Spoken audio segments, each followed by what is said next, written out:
రాష్ట్రానికి 5 రోజుల పాటు రెయిన్ అలర్ట్ జారీ చేసింది వాతావరణ శాఖ. ఈ నెల 19 వరకు రాష్ట్రంలో విస్తారంగా వర్షాలు కురిసే అవకాశం ఉన్నట్లు తెలిపారు వెదర్ ఆఫీసర్లు. పలు జిల్లాల్లో అక్కడక్కడ భారీ వర్షాలు కురిసే అవకాశం ఉందన్నారు. హైదరాబాద్తో సహా పలు జిల్లాల్లో తేలికపాటి నుంచి మోస్తరు వర్షాలు కురుస్తాయన్నారు. గంటకు 40 నుంచి 50 కిలోమీటర్ల వేగంతో ఈదురుగాలులతో పాటు ఉరుములు మెరుపులతో వానలు పడొచ్చన్నారు వాతావరణ శాఖ అధికారులు. దేశవ్యాప్తంగా పలు రాష్ట్రాల్లో వర్షాలు కురుస్తున్నాయి. మహారాష్ట్రలోనూ 2 రోజులుగా జోరుగా వానలు పడుతున్నాయి. ఢిల్లీ, ఉత్తరాఖండ్, యూపీ, బీహార్లో భారీ వర్షాలు కురుస్తున్నాయి. ఢిల్లీలో మరో 24 గంటల పాటు భారీ ఈదురుగాలులతో వర్షాలు కురిసే ఛాన్స్ ఉందని తెలిపింది వాతావరణ శాఖ. ఉత్తరాఖండ్ కేదార్నాథ్ మార్గంలో భారీ వానలకు కొండ చర్యలు విరిగిపడ్డాయి. డెహ్రాడూన్లో మోస్తరు వర్షం పడింది. యూపీలోని గజియాబాద్, కేరళ, జమ్మూ కాశ్మీర్లోనూ వానలు పడుతున్నాయి. ప్రభుత్వ బడుల్లో చదివే విద్యార్థులకు అత్యాధునిక సాంకేతిక బోధనా సేవలపై సర్కార్ ఫోకస్ పెట్టింది. స్కూళ్లలో కోడింగ్, కంప్యూటరేషనల్ థింకింగ్ ట్రైనింగ్ కోసం 6 ఎన్జీఓ సంస్థలతో ఎంఓయూ చేసుకుంది రేవంత్ సర్కార్. జాతీయ, అంతర్జాతీయ స్థాయిలో పేరు పొందిన ప్రముఖ సంస్థల భాగస్వామ్యంతో ప్రభుత్వ పాఠశాలల్లో అధునాతన ఎడ్టెక్ సదుపాయాలను అందించనుంది సర్కార్.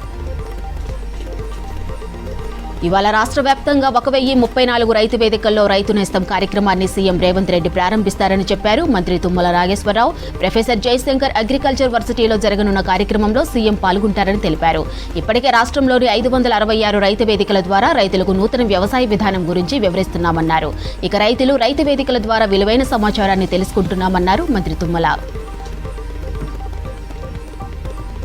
ఈ నెలాఖరులోగా స్థానిక సంస్థలకు ఎన్నికల షెడ్యూల్ రిలీజ్ అవుతుందన్నారు మంత్రి పొంగిరెడ్డి శ్రీనివాసరెడ్డి. కేబినెట్ సమావేశంలో చర్చించిన తరువాత ఎన్నికల తేదీపై క్లారిటీ ఇస్తామన్నారు.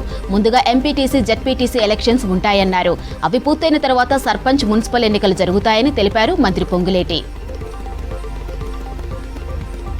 కమిషన్ల కోసమే కేసీఆర్ కాళేశ్వరం ప్రాజెక్టు కట్టారని విమర్శించారు మంత్రి వివేక్ వెంకటస్వామి. గత 10 ఏళ్లలో డబుల్ బెడ్రూమ్ ఇళ్లను బీఆర్ఎస్ నిర్లక్ష్యం చేసిందని మండిపడ్డారు.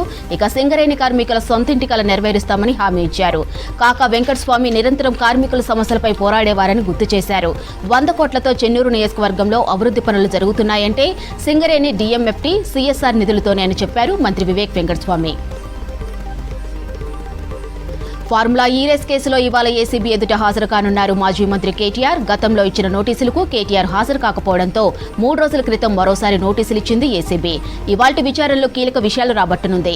విదేశాలకు 55 కోట్ల మళ్లింపు, కేబినెట్ అనుమతి లేకుండా డబ్బు బదిలీపైనే ప్రధానంగా ప్రశ్నించనుంది ఏసీబీ. ఈ కేసులో ఇప్పటికే పలువురు అధికారులను విచారణ చేశారు అధికారులు. ఇప్పటికే ఓసారి కేటీఆర్ను ప్రశ్నించిన అధికారులు ఇవాళ మరోసారి ప్రశ్నించనున్నారు. బనకచర్ల లింక్ ప్రాజెక్టుతో గోదావరి జలాల్లో తెలంగాణ హక్కులకు తీవ్ర నష్టం కలుగుతోందన్నారు మాజీ మంత్రి హరీష్ రావు.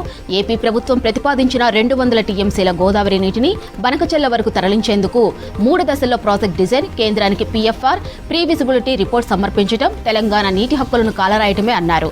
ఇక రాష్ట్ర ప్రయోజనాలపై దృష్టి సారించి వెంటనే చర్యలు తీసుకోవాలన్నారు. రాష్ట్ర నీటి హక్కుల కోసం బీఆర్ఎస్ తోడుగా నిలుస్తుందంటూ మంత్రి ఉత్తమ్కు లేఖ రాశారు హరీష్.